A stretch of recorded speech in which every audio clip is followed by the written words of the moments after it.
नमस्कार विद्यार्थी मित्र हो, अकुल्स अकॅडमी मध्ये आपलं सर्वांचं स्वागत आहे।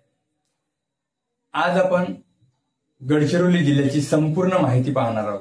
गडचिरोली जिल्ह्याची संपूर्ण माहिती पाहताना आपल्याला पीएसआय, राज्यसेवा किंवा विविध विभागामध्ये ज्यावेळेस मुलाखत होत असते त्यावेळेस आपल्याला गडचिरोली जिल्ह्याची माहिती विचारली जात असते। त्या दृष्टिकोनातूनच व मागील झालेले पेपर, पोलीस भरती, तलाठी, ग्रामसेवक इत्यादी पेपरचं आपण विश्लेषण केल्यानंतर आपल्याला असं आढळून येते की गडचिरोली जिल्ह्यावर नेमका कोणत्या विभागावर किंवा कोणत्या संदर्भात जास्तीत जास्त आपल्याला प्रश्न विचारण्यात येत आहे। या सर्व गोष्टींचं आकलन केल्यानंतर मी हा व्हिडिओ बनवत आहे। जरूर आपल्या परीक्षेच्या दृष्टीनं आणि परीक्षेमध्ये आपल्याला नक्कीच याचा फायदा होईल। तर आपण गडचिरोली जिल्हा पाहताना गडचिरोली जिल्ह्यामध्ये ज्या 12 तालुके आहेत, 12 तालुक्यांची पण आपण संपूर्ण माहिती पाहणार आहोत। मग 12 तालुक्यामध्ये प्रत्येक तालुका हा कशासाठी प्रसिद्ध आहे किंवा प्रत्येक तालुक्यामध्ये काय आहे, काय नाही आहे, प्रत्येक तालुक्याची सविस्तर माहिती आपण या व्हिडिओमध्ये पाहणार आहोत। प्राकृतिक रचना कशा पद्धतीने झालेली आहे गडचिरोली जिल्ह्याची, ही प्राकृतिक रचना आणि त्या रचनेमध्ये नद्या, जलसिंचन, वन विभाग या सर्व गोष्टींचा आपण माहिती पाहणार आहोत। मग गडचिरोली जिल्हा पाहताना सर्वात आधी आपण अक्षांश आणि रेखांश पाहणार आहोत। जर गडचिरोली जिल्हा हा महाराष्ट्राच्या पूर्वेच्या साईडला आपल्याला दिसून येते, मग पूर्व दिशेला जर दिसत असेल तर मग त्याचा अक्षांश आणि रेखांश किती आहे हे आपल्याला खूप महत्वाचं आहे। जर जसं पाहिलं अक्षांश मध्ये आपल्याला उत्तर 18°43 ते 21°50 हा आपल्याला अक्षांश दिसतो आणि त्याचा जर रेखांश जर आपण पाहिला तर 79.45 आणि 80.53 हा आपल्याला त्याचा रेखांश दिसतो। तसंच 1905 मध्ये गडचिरोली जिल्हा हा तालुका म्हणून ओळखला जात होता। मग 1905 च्या नंतर म्हणजे 26 ऑगस्ट 1982 मध्ये गडचिरोली जिल्हा हा निर्माण करण्यात आला। मग त्यावेळेस निर्माण ज्यावेळेस झाला त्यावेळेस बाबासाहेब भोसले हे गडचिरोली जिल्ह्याचे मुख्यमंत्री होते। ज्यावेळेस गडचिरोली जिल्हा हा निर्माण झाला त्याच वेळेस भारताचा तो 556वा जिल्हा म्हणून ओळखण्यात आला होता आणि महाराष्ट्राचा 30वा। तसेच ज्यावेळेस गडचिरोली जिल्ह्याची निर्मिती झाली होती त्यावेळेस 8 तालुके गडचिरोली जिल्ह्यामध्ये समाविष्ट होते आणि 1992 मध्ये 4 तालुक्यांची निर्मिती झाली होती। मग ते 4 तालुके कोणते होते? एक होता वडसा, दुसरा होता कोरची, उत्तरेचे 2 होते आणि खालतेचे जे होते ते होते भामरागड आणि आपला मुलचेरा। 1992 मध्ये असे 4 तालुके निर्माण झाले होते। त्याच्यानंतर आजच्या स्थितीमध्ये 9 नगरपंचायती आणि 3 नगरपालिका आहेत गडचिरोली जिल्ह्यामध्ये आणि 6 महसूल विभाग आहेत आणि 5 वन विभाग। ही झाली गडचिरोली जिल्ह्याची थोडक्यात माहिती। त्याच्यानंतर आपण पाहणार आहोत प्रत्येक तालुका वाईज। जसं आपण कोरची तालुका, जर कोरची तालुका कुरखेडा, देसाईगंज, वडसा, आरमोरी, धानोरा आणि ही गडचिरोली ही झाली उत्तरेच्या भागातली तालुके। आणि जर आपण दक्षिणेतल्या भागातली जर तालुके जर पाहिलो खालून सिरोंचा, अहेरी, भामरागड, एटापल्ली आणि मुलचेरा, तसंच मध्यंतरी चामोर्शी येत असतो। चामोर्शी येत असतो आणि गडचिरोली जिल्ह्याचा सर्वात मध्यंतरी गाव कोणता आहे असं खूपदा पोलीस भरतीमध्ये प्रश्न आलेला होता की गडचिरोली जिल्ह्याच्या सेंटर म्हणजे मध्यवर्ती जो ठिकाण आहे तो आहे रेगडी। त्याच्यानंतर आपण पाहणार आहोत कोरची तालुका। कोरची तालुक्यामध्ये कशासाठी प्रसिद्ध आहे कोरची? तर कोरचीमध्ये आपल्याला जांभूळ उत्पादनासाठी कोरची ही ओळखल्या जाते। कोरचीमध्ये टिपा नदी पण आहे। त्याच कोरची तालुक्याला छत्तीसगड ही बाउंड्री म्हणजे छत्तीसगड राज्याची बाउंड्री लागलेली आहे आणि त्या छत्तीसगड राज्यामध्ये अंबागड चौकी आणि मोहल्ला ही 2 म्हणजे राजनांदगाव हे आधी राजनांदगाव चौकी हा आधी एक जिल्हा होता लागून, त्याच्यानंतर त्याचे डिवाइड करण्यात आले म्हणजे 2 जिल्हे बनवण्यात आले, एक अंबागड चौकी आणि दुसरा मोहल्ला। ही कोरचीला लागून असलेले 2 जिल्हे आहेत। त्याच्यानंतर कुरखेड्यामध्ये 2 नद्यांचा संगम आहे। हा पण प्रश्न मागे पोलीस भरतीमध्ये विचारण्यात आले होता। एक आहे खोब्रागडी आणि दुसरे आहे टिपा नदी म्हणजे खोब्रागडी आणि टिपा नदीचा संगम कुठे जर होत असेल तर तो होते कुरखेड्यामध्ये.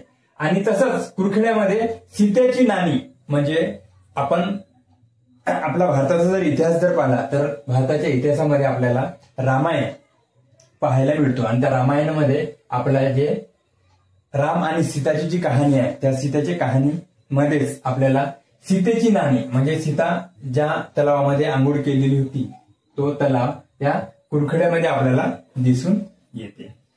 त्याच्यानंतर पाहणार आहोत आपण देसाईगंज वडसा. देसाईगंज वडसा हा एक असा एकमेव तालुका आहे गडचिरोली जिल्ह्यामध्ये जिथं रेल्वे आपल्याला दिसून येते. देसाईगंज वडसामध्ये 18 किलोमीटर नॅरो गेजचं रेल्वेचं काम आपल्याला दिसून येते. तसंच देसाईगंज वडसेला गाढवी नदी लागून आहे आणि देसाईगंज वडसा ही बदक पैदास केंद्र म्हणून देसाईगंज वडसेला ओळखल्या जातो. त्याच्यानंतर आहे आरमोरी तालुका. आरमोरी तालुक्यामध्ये आपल्याला खोब्रागडी नदी आणि सती नदी या दोन नदीचा संगम दिसतो. खोब्रागडी आणि सती नदीचा. तसंच आरमोरी हे जे ठिकाण कोसा केंद्र तसेच काडेसर डोंगररांगा, तुलतुली प्रकल्प आणि भंडारेश्वर मंदिर ह्या 4 गोष्टी आपल्याला आरमोरी तालुक्यामध्ये पाहायला मिळते. याच्या आधी कोसा केंद्र, तुलतुली प्रकल्प या 2 बाबींवर प्रश्न विचारलेला आहे. तसंच खोब्रागडे आणि सती नदी या 2 नदीचा संगम पण आरमोरी तालुक्यामध्ये आहे. तसंच आरमोरी तालुका ही शिंगाडे जे खाद्यपदार्थ आहे शिंगाडे एक तलावामध्ये मिळणारी तर शिंगाड्यासाठी प्रसिद्ध आहे आरमोरी तालुका. तसंच आरमोरी तालुक्याच्या नंतर येत आहे आपलं धानोरा तालुका. मग धानोरा तालुका कशासाठी प्रसिद्ध आहे हे जर आपल्याला पाहायचं जर झाला तर धानोरा तालुक्यामध्ये झाडापापडा येथे राधेश्याम बाबाची यात्रा भरत असते. आणि हा प्रश्न मागील 2-3 पोलीस भरतीमध्ये विचारण्यात आलेला होता. कारण की इथं आदिवासी बांधव असल्यामुळे आदिवासी बांधवांची एक श्रद्धा आहे आणि त्या श्रद्धेपोटी ते राधेश्याम बाबाची यात्रा ही झाडापापडा इथं होत असते. तसंच धानोरा इथेच बांडिया नदीचा प्रवेश होत असते. ती मध्य छत्तीसगडमधून नानगड सरोवरमधून धानोरा तालुक्यामधून बांडिया नदीचा प्रवेश होत असते आणि बांडिया नदीचा प्रवेश झाल्यानंतर धानोऱ्यामधून ती एटापल्ली तालुक्यात जातो आणि एटापल्ली तालुक्यामधून ती अहेरी तालुक्यात लागून अशी जाऊन ती आपल्या इंद्रावती नदीला भेटत असते. ते आपण नदी प्रणालीमध्ये सविस्तर पाहणार आहोत. त्याच्यानंतर पाहणार आहोत आपण चामोर्शी. चामोर्शी ही कशासाठी प्रसिद्ध आहे तर चामोर्शी हा तालुका चामोर्शीमध्ये आपल्याला मार्कंडा हे जो प्रसिद्ध ठिकाण जो आहे देवस्थान विदर्भाची काशी म्हणून मार्कंडाला ओळखल्या जाते. तसंच चामोर्शी तालुक्यामध्ये पोहार नदी पण आहे. तसंच पोटफोडी नदी आणि पोहार नदीचा संगम पण या चामोर्शी तालुक्यामध्ये आपल्याला पाहायला मिळतो. चामोर्शी इथून काही ठिकाणावर रेगडी हा गाव येते आणि या रेगडी गावामध्ये 1974 मध्ये दिना प्रकल्प बनवण्यात आला होता. आणि हा दिना प्रकल्प ज्यावेळेस बनवण्यात आला होता त्यावेळेस महाराष्ट्राचे मुख्यमंत्री हे कन्नमवार साहेब होते आणि कन्नमवार साहेबांच्याच नावावर कन्नमवार जलाशय असं त्याला नाव पण देण्यात आला होता. त्याच्यानंतर पाहणार आहोत आपण मुलचेरा तालुका. मुलचेरा तालुका हा एक 1992 मध्ये बनलेला तालुका आहे आणि या तालुक्यामध्ये चेना प्रकल्प आहे. तसेच टिकेपल्ली येथे शिव मंदिर आहे. मुलचेरा तालुका हा एक मागासलेला तालुका किंवा एक लहान तालुका म्हणून या तालुक्याची ओळख आहे. तसंच त्याच्यानंतर आपण पाहणार आहोत एटापल्ली तालुका. एटापल्ली तालुका कशासाठी प्रसिद्ध आहे असं जर आपल्याला कोणी विचारलं तर एटापल्ली तालुक्यामध्ये सुरजागड प्रकल्प खूप मोठ्या प्रमाणात तिथं लोह उत्पादनासाठी खनन केल्या जाते. एटापल्ली तालुक्यामध्ये तसंच चंद्रखंडी पहाडी आहे आणि त्या चंद्रखंडी पहाडीवर चंद्रखंडी मातेचा मंदिर आहे. चंद्रखंडी मातेचा मंदिर कोणत्या तालुक्यात आहे किंवा चंद्रखंडी मातेचा मंदिर कोणत्या गडावर आहे असं प्रश्न याच्या आधी 3-4दा पोलीस भरतीमध्ये विचारण्यात आलेला आहे. तसंच एटापल्ली तालुक्यामध्ये घोडसूर येथे टिंगटांग दगड आहे, जो एक खूप मोठा दगड आहे. त्या गोठ्याला जर आपण दगडाने जर त्याच्यावर जर मार जर केला किंवा दगडाने जर त्याच्यावर जर आपण ठोकला तर आपल्याला त्या दगडातून लोखंडाचा आवाज येत असतो. एक चमत्कारिक दगड म्हणून त्याच्याकडे पाहायला जातो. तसंच एटापल्ली तालुक्यामध्ये पेठा येथे पेठा धबधबा आहे. पेठा येथेच, पेठा हा एक छोटासा गाव आहे आणि त्या गावामध्ये पेठा धबधबा म्हणून त्या धबधब्याला ओळख आहे आणि तो बांडिया नदीवर आहे. त्याच्यानंतर पाहणार आहोत आपण भामरागड तालुका. भामरागड तालुका हा एक आदिवासी तालुका म्हणून ओळखला जातो. सर्वात जास्त आदिवासी ही धानोरा तालुक्यामध्ये दिसते आपल्याला, तर सर्वात कमी ही आपल्याला भामरागड तालुक्यामध्ये दिसत असते. सर्वात जास्त लोकसंख्येने जर कोणता जर शहर असेल तर तो आहे चामोर्शी तालुका आणि सर्वात जर कमी जर लोकसंख्या जर असेल तर ती आहे भामरागडमध्ये. भामरागडमध्ये 3 नद्याचा संगम पण आहे.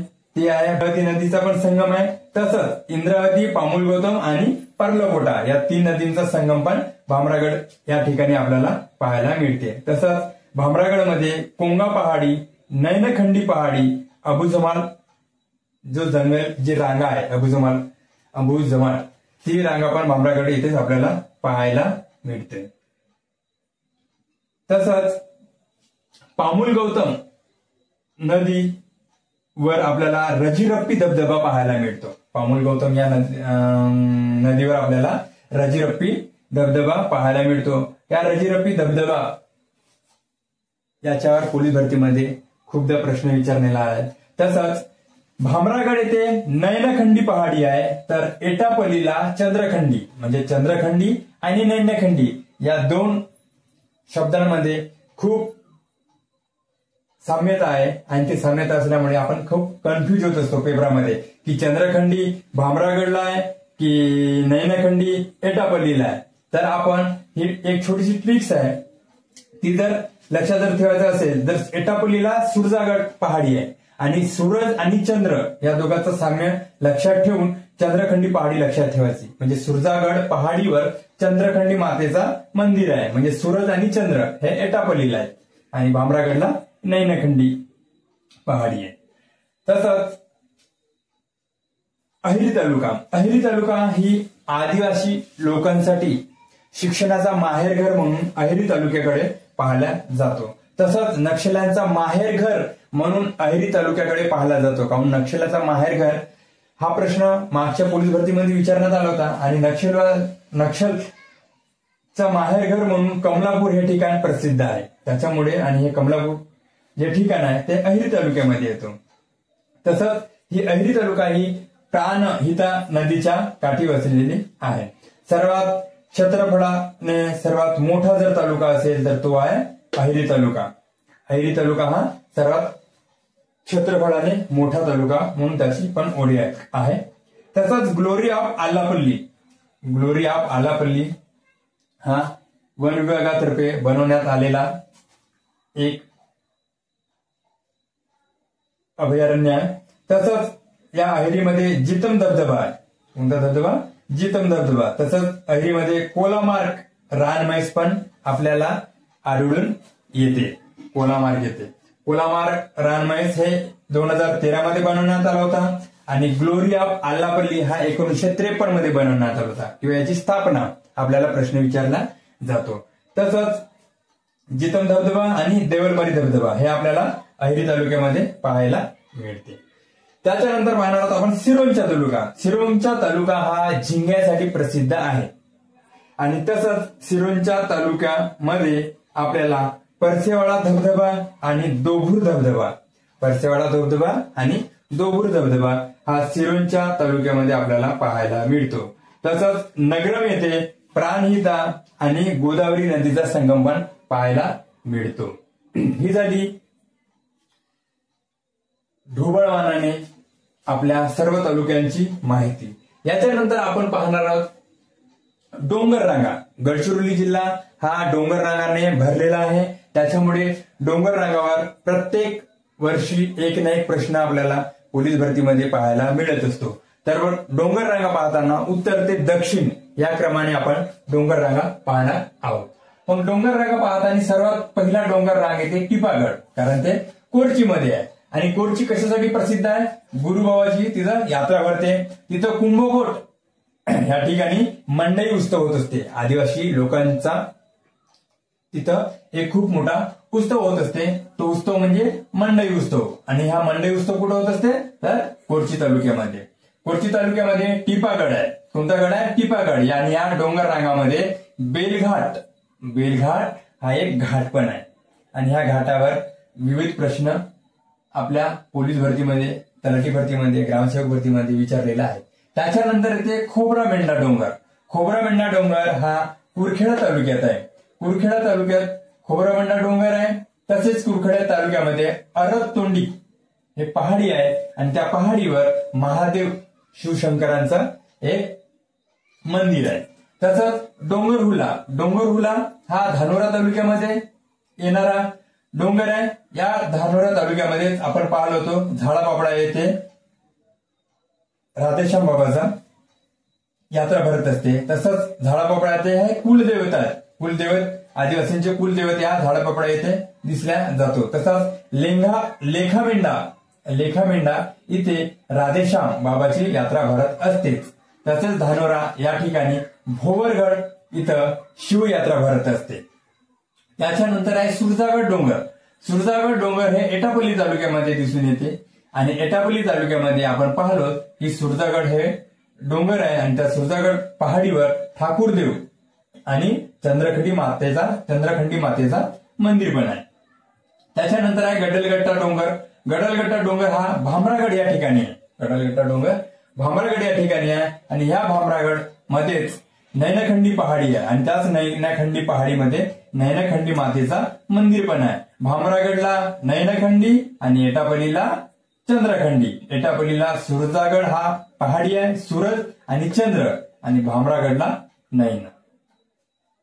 भामरागडला नैनखंडी पहाडी. तशीच कोंगा पहाडी. या कोंगा पहाडीवर बाबलाई माताचा मंदिर आपल्याला दिसून येते. बाबलाई मातेचा मंदिर आणि त्या मंदिरामध्ये दरवर्षी यात्रा भरत असते कोंगा पहाडीवर. तसंच चिखली नाला डोंगर हा अहरी या तालुक्यामध्ये आहे. चिखली नाला डोंगर अहिरी तालुक्यामध्ये आपल्याला दिसून येते. आणि अहिरी तालुक्यामध्ये व्यंकटापूर इथं लख्खामेंढा इथं पांडवगृह आहे. आधीच आपण पाहिलं होतं सीता नाणी. कुरखेडामध्ये सीताचे नाणी आहे, म्हणजे अंघोळ करण्याचं ठिकाण सीतेचा कुठे आहे? कुरखेडामध्ये आहे. आणि आपल्या अहिरीमध्ये पांडवगृह आहेत, म्हणजे पांडवांनी वास्तव केलं होतं त्या गृहामध्ये, म्हणून त्याला पांडवगृह म्हटलं जाते. तो कुठे आहे? ते अहिरीमध्ये. त्याच्यानंतर आहे सिरकोंडा डोंगर. सर्वात दक्षिणेला, सर्वातच्या गडचिरोली जिल्ह्याच्या शेवटला सिरकोंडा डोंगर आणि चिक्याला डोंगर हे दोन डोंगर आपल्याला सिरोंचा तालुक्यामध्ये पाहायला मिळतो. आणि सिरोंचा तालुक्यामध्ये कुमकेश्वर मंदिर पण आपल्याला दिसून येते. तसंच आपण घाट जर पाहिलो तर कोरची या ठिकाणी बेलघाट म्हणजे टिपागड या डोंगरावर, तसंच गडलगट्टा डोंगरावर म्हणजे भामरागड येथे बिनागुंडा घाट, तसंच अहिरी तालुक्यामध्ये चिखली नाला डोंगर या डोंगरामध्ये आपल्याला उमानूर घाट दिसते. तर सिरकोंडा डोंगर या डोंगरावर आपल्याला बेजिरपल्ली घाट दिसते. अशा प्रकारे घाटाचा पण जर आपण क्रम जर पाहिला तर पहिले बेलघाट, मग बिनागुंडा घाट, मग उमनूर घाट, मग बेजूर घाट असे घाट दिसते. आणि जर डोंगरांचा जर क्रम जर पाहिला तर टिपागड डोंगर, खोब्रागड डोंगर, डोंगरहुल्ला डोंगर, सुरजागड डोंगर, गडलगट्टा डोंगर, चिखली नाला डोंगर, सिरकोंडा डोंगर आणि चिकाला डोंगर अशा डोंगरांचा क्रम आपल्याला उत्तर ते दक्षिणेमध्ये पाहायला मिळते. जर हे झाली आपल्याला धार्मिक आणि प्राकृतिक थोडीफार माहिती. तसंच इतर तालुक्यामध्ये पण आपल्याला काही धार्मिक स्थळ दिसतात का? तर हो, गडचिरोली येथे सेमाना मंदिर आहे. तसंच गडचिरोली या तालुक्यामध्ये मोशीखम या ठिकाणी मेघनाथ मंदिर आहे. मेघनाथ मंदिर. तसंच धार्मिक स्थळामध्ये जर आपण आरमोरीला जर पाहिलो तर आरमोरीला दत्त मंदिर आहे. अरततोंडी पहाडी आहे आरमोरीला, जिथं शिव मंदिर आहे. तसंच महादेवगड पण प्रसिद्ध आहे आरमोरी तालुक्यामध्ये. आणि याच आरमोरी तालुक्यामध्ये वैरागड या ठिकाणी गोरजाई मातेचं मंदिर आहे. गोरजाई मातेचं मंदिर हा आपल्याला वैरागड या ठिकाणी दिसून येते आणि वैरागड या ठिकाणावर पोलीस भरतीमध्ये याच्यावर पण 2-3दा प्रश्न विचारले आहेत, त्याच्यामुळे वैरागड हा आपल्याला अंडरलाईन करून जरा लक्षात ठेवावं लागेल. तसंच चामोर्शीमध्ये पण पाहिलो आपण हेमाडपंथी पद्धतीने बांधलेले मंदिर हे 2 ठिकाणी आहेत. एक आहे मारखंडा आणि दुसरा आहे महाल आमगाव. कधी कधी तुम्हाला हेमाडपंथी मंदिर कोणत्या ठिकाणी आहे किंवा खालीलपैकी कोणत्या ठिकाणी आहे आणि तिथं तुम्हाला मारखंडा हा ठिकाण राहणारच नाही, त्याच्याऐवजी तुम्हाला महाल आमगाव इथं पण हेमाडपंथी पद्धतीचे मंदिर आपल्याला पाहायला मिळतो. तर अशा प्रकारे आपण धार्मिक आणि प्राकृतिक थोडीफार माहिती पाहिलं. त्याच्यानंतर पाहणार आहोत गडचिरोली जिल्ह्यामध्ये लोकसंख्या किती आहे, घनता किती आहे, लिंग गुणोत्तर किती आहे, साक्षरता किती आहे, सिंचन किती आहे, वनक्षेत्र किती आहे, क्षेत्रफळ किती आहे, या सर्व गोष्टी आपण आता पाहणार आहोत. तर सर्वात आधी आपण लोकसंख्या पाहणार आहोत. गडचिरोली जिल्ह्याची लोकसंख्या किती आहे, तर गडचिरोली जिल्ह्याची लोकसंख्या ही 10,72,942. अॅक्युरेट जशीच्या तसं आपल्याला लक्षात ठेवावं लागेल. 10,72,942. कधी कधी आपल्याला 10,80,000 ही 2011च्या जनगणनेनुसार माहिती आहे, पण 10,72,942 हा आकडा आपल्याला जसेच्या तसं लक्षात ठेवणे महत्वाचं आहे. जर लोकसंख्येमध्ये जर आपल्याला पाहायचं असेल, सर्वात जास्त मोठा तालुका लोकसंख्येमध्ये चामोर्शी तालुका दिसते आणि सर्वात कमी भामरागड तालुका. तसंच घनते जर पाहायचं असेल तर घनता ही गडचिरोली जिल्ह्याची 74 आहे. घनता 74 आहे. सर्वात जास्त घनता ही देसाईगंज वडसेची आहे. देसाईगंज वडसेची घनता ही 318, तर भामरागड तालुक्याची घनता ही फक्त 26 आहे. गडचिरोली जिल्ह्याची 74 आणि जर गडचिरोली जिल्ह्यामध्ये पण जास्त आणि कमी जर पाहायचं असेल तर देसाईगंज वडसा ही 318 आणि भामरागड ही 26. क्षेत्रफळाचा जर विचार जर केला तर गडचिरोली जिल्हा हा 14,412 चौरस किलोमीटर क्षेत्रफळाने व्यापलेला आहे. त्या 14,412 चौरस किलोमीटर हा महाराष्ट्राच्या दृष्टीने 4.7% व्यापलेला आहे. महाराष्ट्राच्या दृष्टीने किती पॉईंट व्यापलेला आहे? 4.7%. आणि वनक्षेत्र जर पाहिला गडचिरोली जिल्ह्यामध्ये तर 78% आपल्याला वनक्षेत्र दिसून येतो. आणि तेच वनक्षेत्र जर चौरस किलोमीटर मध्ये जर पाहायचं असेल तर 12,897 चौरस किलोमीटर ही गडचिरोली जिल्ह्याची वनक्षेत्र आपल्याला आढळून येते. तसंच जर गडचिरोली जिल्ह्याचा आपल्याला लिंग गुणोत्तर जर पाहायचा असेल 2011च्या जनगणनेनुसार तर 982 लिंग गुणोत्तर हे गडचिरोली जिल्ह्याची आपल्याला दिसून येते. त्यात जर आपल्याला लिंग गुणोत्तरामध्ये सर्वात जास्त लिंग गुणोत्तर कोणत्या तालुक्याचा असेल तर ते आहे कोरची तालुक्याचा. 1030 लिंग गुणोत्तर ही कोरची तालुक्यामध्ये आपल्याला आढळून येते. तर सर्वात कमी लिंग गुणोत्तर मुलचेरा तालुक्यामध्ये आपल्याला दिसून येते. 954 लिंग गुणोत्तर मुलचेरा तालुक्याचे आणि तो सर्वात कमी आहे. जर साक्षरतेचा जर विचार जर करायचा जर झाला तर गडचिरोली जिल्ह्याची साक्षरता ही 2011च्या जनगणनेनुसार ही 74.4% ही साक्षरता आपल्याला गडचिरोली जिल्ह्याची दिसून येते. जरी का तो आदिवासी जिल्हा जरी असेल तरी साक्षरतेच्या पर्सेंटेज नुसार जर पाहायचं जर झाला तर 74% ही साक्षरता आपल्या गडचिरोली जिल्ह्याची आहे. आणि त्यातली त्यात जर आपल्याला साक्षरतेमध्ये पुरुषाचा साक्षरता ही 82% तर स्त्रियांची साक्षरता ही 66% दिसून येते. आणि या जिल्ह्यामध्ये जर एससी कॅटेगरी म्हणजे अनुसूचित जाती आणि अनुसूचित जाती आणि अनुसूचित जमाती जर पाहायचा जर झाला तर अनुसूचित जाती ह्या 11.25% तर एसटी म्हणजे अनुसूचित जमाती ही 38.7% दिसून येते.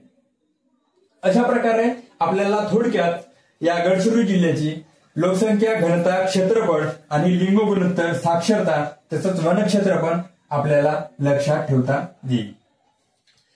तशाच पद्धतीने जर आपल्याला नद्यांचा जर क्रम जर पाहायचा असेल गडचिरोली जिल्ह्यामध्ये, नद्यांची जर माहिती जर पाहायची जर झाली तर उत्तर ते दक्षिणचा जर आपल्याला क्रम जर लावायचा असेल तर गडचिरोली जिल्ह्यामध्ये सर्वात उत्तरे या ठिकाणी वैनगंगा नदीचा उगम झालेला आहे किंवा वैनगंगा नदीचा प्रवेश झालेला आहे। वैनगंगा नदी हे सर्वात उत्तरेला आहे, त्याच्यानंतर गाढवी नदी, त्याच्यानंतर सती नदी, त्याच्यानंतर खोब्रागडी नदी, मग टिपा नदी, पाल नदी, कठाणी नदी, पोटफोडी नदी, पोहार नदी, दीना नदी, प्राणहिता नदी, बांडिया नदी, पर्लकोटा नदी, पामुल गौतम नदी, इंद्रावती नदी आणि गोदावरी नदी।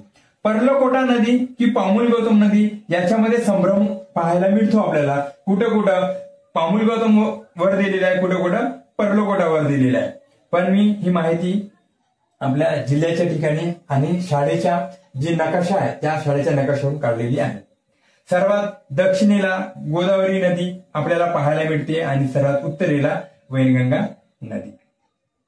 तर वैनगंगा नदीचा जर आपल्याला प्रवेश आणि तिचा प्रवाह जर पाहायचा असेल तर वैनगंगा नदी ही भंडारा गोंदिया तालुक्यामधून येत असून ती आपल्या गडचिरोली जिल्ह्यामध्ये प्रवेश करते।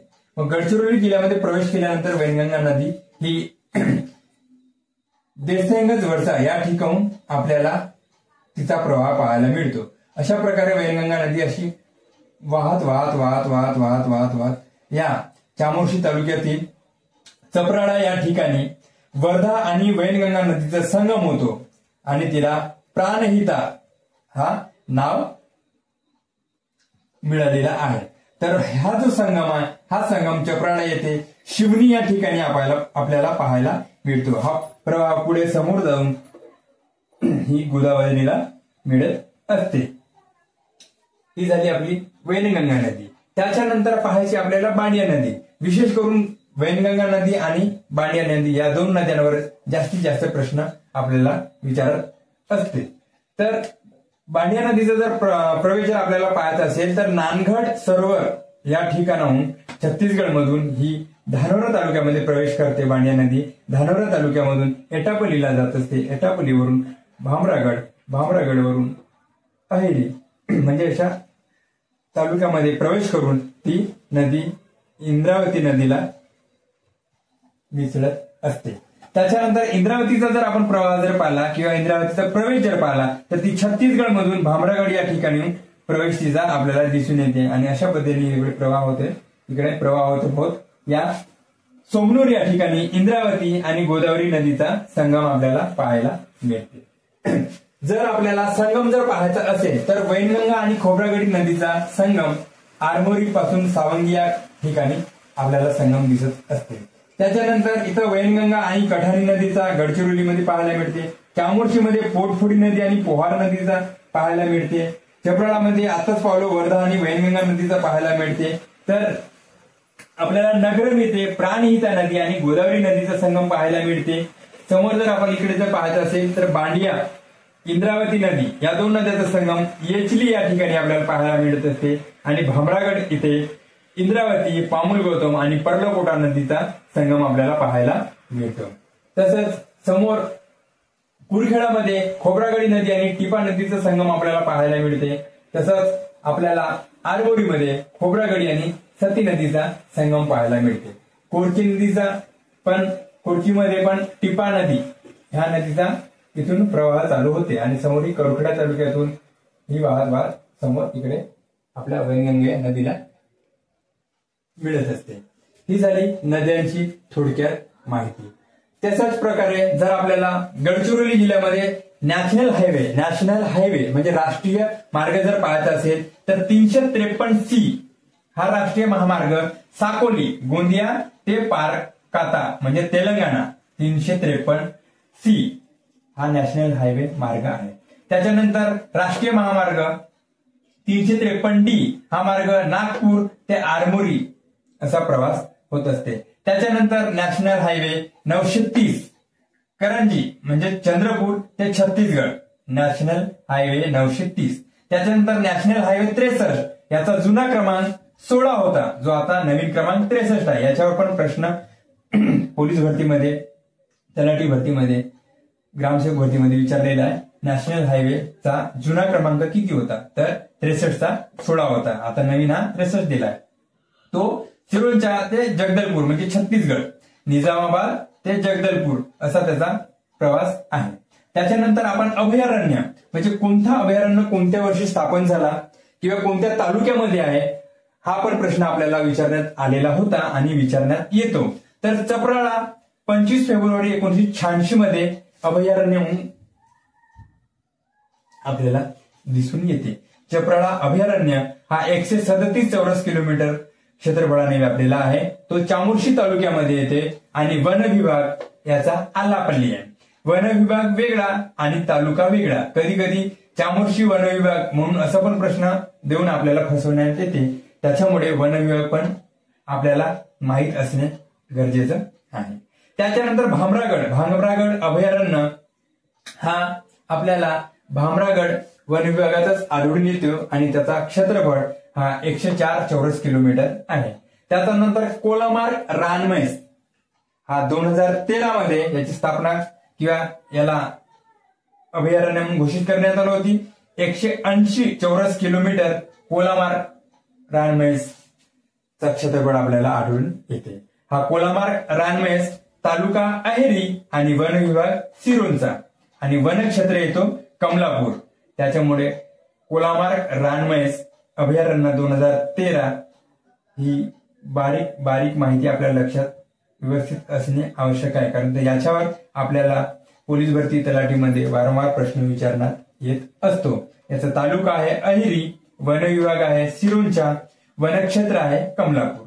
त्याच्यानंतर वर्धम जीवाश्म पार्क, इथं आपल्याला डायनासोरचे काही अवशेष आढळून आलेले होते.